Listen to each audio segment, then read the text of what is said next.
Hey all, welcome to my studio.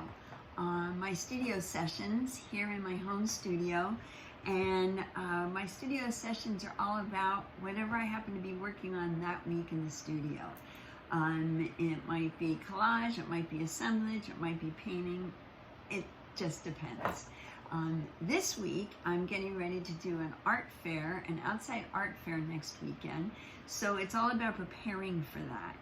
And in the process of preparing for that, I always run into friends and artists who are afraid to do an art fair, are afraid to put their work out there, afraid to, it can be nerve-wracking, to say the least. You're taking your art and you're going to put it out there for the masses to walk by, and a lot of times they do just walk by, and oftentimes they stop in to chat because people love to chat with artists.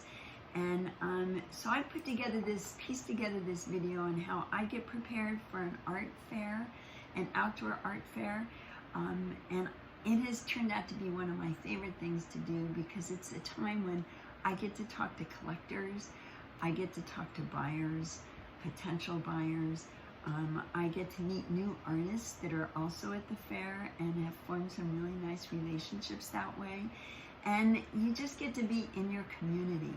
Not only that, it's a great advertising. I always look at art fairs more as a marketing tool than so much of, oh, I got to get my art out there for people to buy, which, don't get me wrong, I love that. But it's a great marketing tool. People see you each time at the fairs, especially when you're local. And I'm pretty local in San Diego. I do a lot of the fairs here. So I have repeat people to come just to see me, not always to buy art, sometimes just to say hi and see what I'm up to. So with that being said, I really recommend doing an art fair when you have the opportunity. And in this video, I'm going to talk about, I have a checklist of things that I need to include when I go to do an art fair, an app that I use because I kind of figure out all the art I'm taking well before I show up at the fair, and I have it planned out, and I'll show you the app I use for that, my tent set up, and the benefits. The benefits are awesome. I mean, what else are you going to do on a weekend? You may as well be out selling your art, showing your art, talking to people. And that's one of the big benefits that I want to share with you. Is it's been pretty awesome. So highly recommend it. And like I said, I'll be doing Art Walk Liberty Station on August 5th and 6th in San Diego. If you are in town, if you're around, and I know we have a lot of people here because the weather is beautiful. It's not hot like the rest of the country. And if you're around, please do come and see me. I'll be under tent number 512. And I'm right on one of the main walkways by the fountain. So come and see me. And if you're just thinking about doing an art fair, stay tuned. Keep watching because I'm going to show how I get prepared for it. And thanks for being here. Okay, let's get started. First and foremost is your artwork and how you present and how you show your artwork. For me, I tend to work in a series anyway because I like that once I have paint and papers out, why not do more than one piece? So I work in a series, which makes it really nice to pull pieces together to go into my booth at an art fair. So everything looks cohesive. So for my eye, when I stand back, I want to look like all the art not only goes together, but the whole presentation of my whole tent is a painting in itself. It looks like it was prepared and meant to go together, and I really like that. One of the apps and one of my favorite tools that I use is Canvy, and that's Canvy. I'll put a link down below. But I lay out all my art on one of their gallery walls and have it dimensionally the right size for the walls. It's a 10-foot tent that gives me about 7.5 feet of height, and I can plan out my art before I even get to the art fair. So I put it on a piece of paper, print it out, and there you go. When I show up at my tent, I unload my art, I have my piece of paper, I know which pieces go on which walls, and that's really it's key to setting up my art tent, is to make sure all my pieces work together. And if I can visually see that going in, then it takes the guesswork out when it comes the day to set up. And so many things are confusing. There's other artists around you they're trying to set up. You're trying to get your tent up, your walls up, get all your P's and Q's in a row, and it just makes it a lot easier if I've already figured out my art.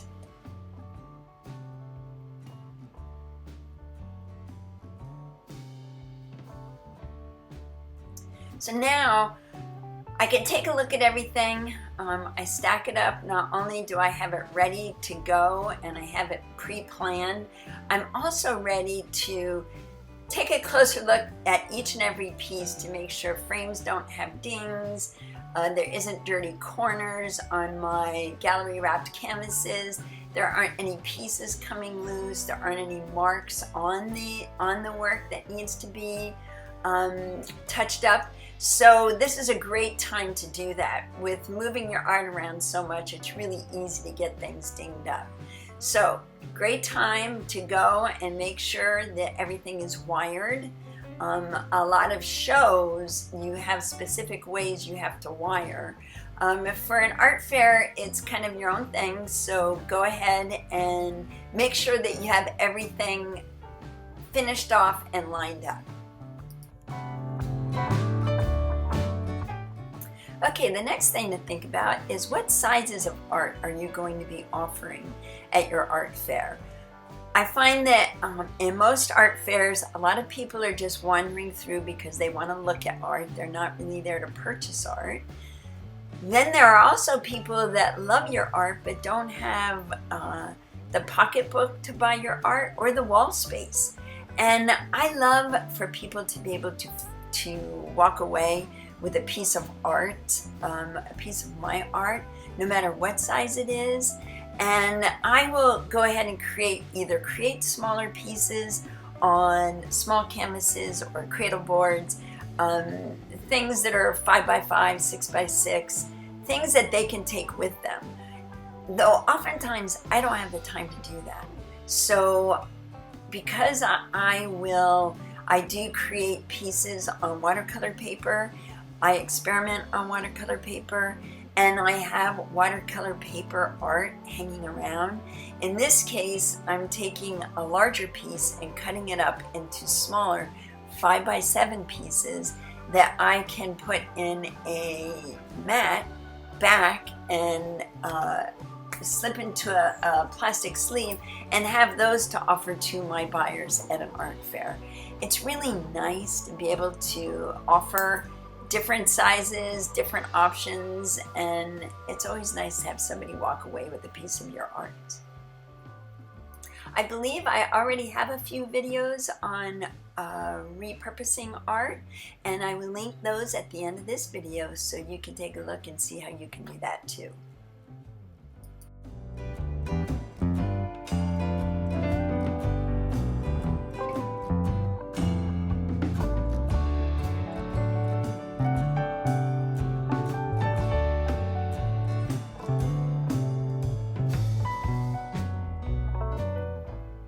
Okay, I also have an art fair checklist, and this covers everything I need for setup, my tent, my S-hooks, my walls, a table. It includes supplies, my tape, my bubble wrap, my zip ties. It includes marketing material that I need to take with me, like my cards and price tags.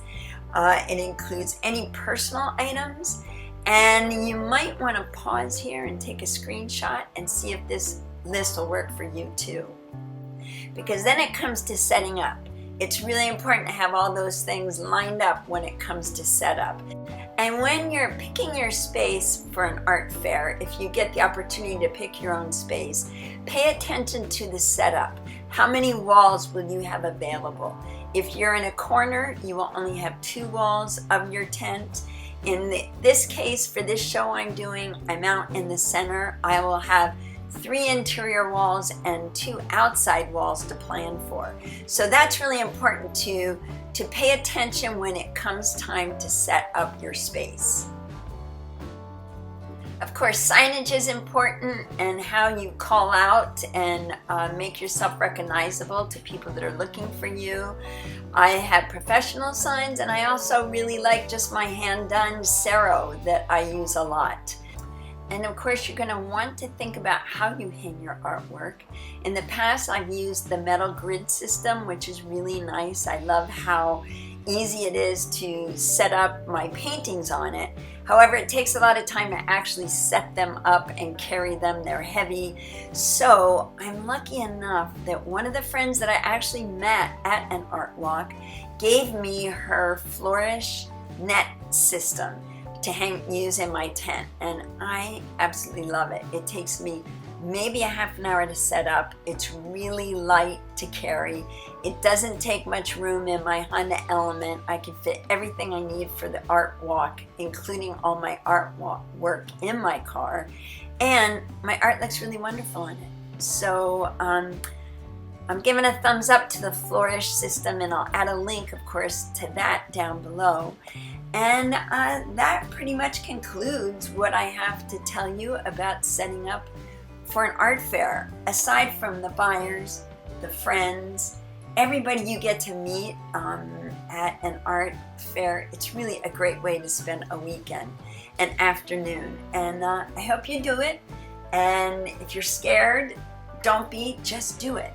And meanwhile, hit the subscribe button, hit the thumbs up button, make me happy, and I will see you next week on the next studio session.